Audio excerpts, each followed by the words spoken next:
మహేష్ చెప్తా. నేను దీనికి పరిష్కారం ఏంటి? 33,000 కోట్ల పైచిలకు R&R ప్యాకేజీకి పరిష్కారం ఏంటి? ప్రతి ఆంధ్రుడు ఈ బాధ్యత మొయ్యాలి, తప్పదు.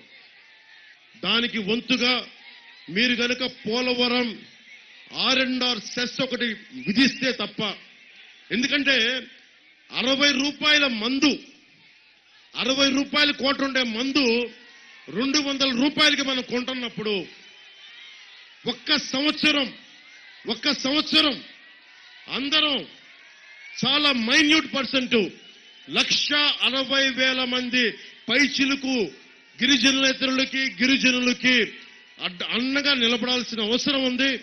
దానికోసం 5 కోట్ల మంది ఆంధ్రులు బాధ్యత తీసుకోవాలంటే ప్రభుత్వం, వైసీపీ ప్రభుత్వం చేసిన తప్పుకి అందరం బాధ్యత తీసుకోవాలి, తప్పదు. అందరం కూడా ఒక చిన్నపాటి సెస్ అంటే అందరం కలిసి ఒక నయా పైసా మనం కొనే ప్రతి వస్తువులో కూడా ఒక పైసా మనం కూర్చొని నిర్వాసితులకు ఇవ్వాలని ప్రతిపాదన నేను ఈ రోజున ఇక్కడి నుంచి పంపిస్తా ఉన్నాను, ఇక్కడి నుంచి అడుగుతున్నాం. దాంట్లో భాగంగా, ఎందుకంటే ఇది కేంద్ర ప్రభుత్వం డబ్బులు ఖర్చు పెట్టేసింది. జగన్ దగ్గరికి వెళ్ళిపోయినాయి డబ్బులు, వాళ్ళు కూర్చున్న మెగా ఇంజనీరింగ్ కి డబ్బులు వెళ్ళిపోయినాయి, మార్చేసుకున్నారు. నవయుగా నుంచి మెగాకి వెళ్ళిపోయింది, డబ్బులు వెళ్ళిపోయినాయి. డబ్బులు పెద్ద పెద్దోళ్ళు అయిపోయారు. జగన్ కి డబ్బులు వెళ్ళిపోయినాయి, ఏటీఎం అయిపోయింది వాళ్ళకి. కానీ నలిగిపోతుంది 1,60,000 మంది గిరిజన ప్రజలు, గిరిజనేతరులు. వీళ్ళ కోసం నిలబడాలి అంటే 5 కోట్ల మంది ప్రజలు, ఆంధ్రులు బాధ్యత తీసుకోవాలి. ముంపు మండలాల కోసం ప్రత్యేకించి తెలంగాణ రాష్ట్రం, జై తెలంగాణ నినాదం ఇచ్చి మీరు రాష్ట్రం సాధించుకున్న తర్వాత కూడా పోలవరం కోసం 7 తెలంగాణ మండలాలు ఆంధ్రాలో కలిసిపోయినాయి. మీ మీద నేను ప్రత్యేక దృష్టి పెడతాను, మర్చిపోకున్నది. మీకు మాటిస్తున్నాను ఈ రోజున. అలాగే 40 రూపాయల మందు మనం 200 రూపాయలు కొనడానికి సిద్ధపడిపోయాం.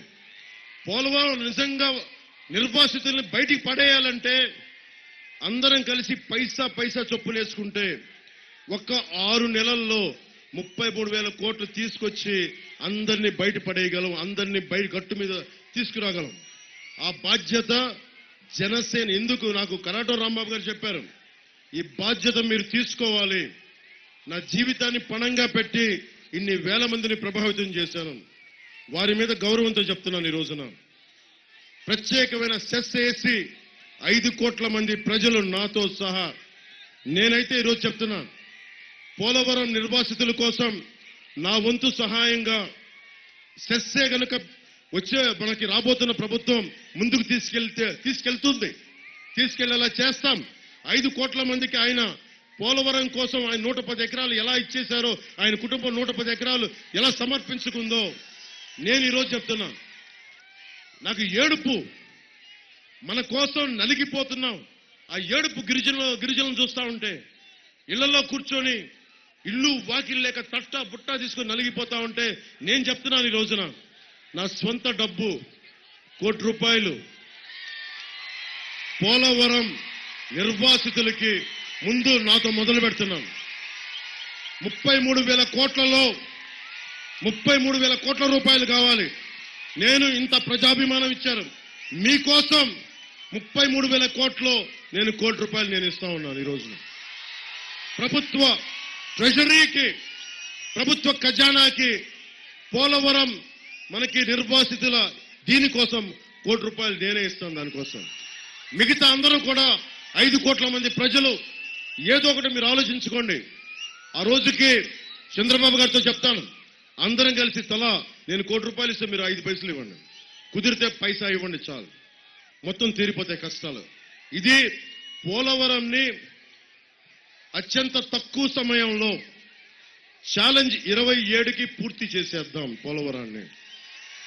పోలవరంకి నీళ్లు రావాల్సిందే, సాగునీరు అవసరాలు తీరాల్సిందే, మిగతా ప్రాజెక్టులు పూర్తి కావాల్సిందే. ఛాలెంజ్ గా తీసుకుందాం. నేను అన్ని భుజాల మీద పెట్టుకున్నా, నాకు తెలుసు బరువని, తెలియని వ్యక్తినేం కాదు.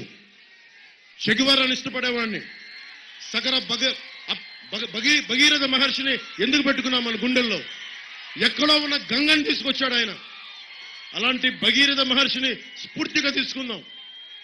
పోలవరాన్ని పూర్తి చేసే బాధ్యత, ముందుండి నడిపించే బాధ్యత జనసేన, తెలుగుదేశం, భారతీయ జనతా పార్టీ కూటమి ప్రభుత్వం తీసుకుంటున్న బాధ్యత. నేను మీ గళం అవుతాను.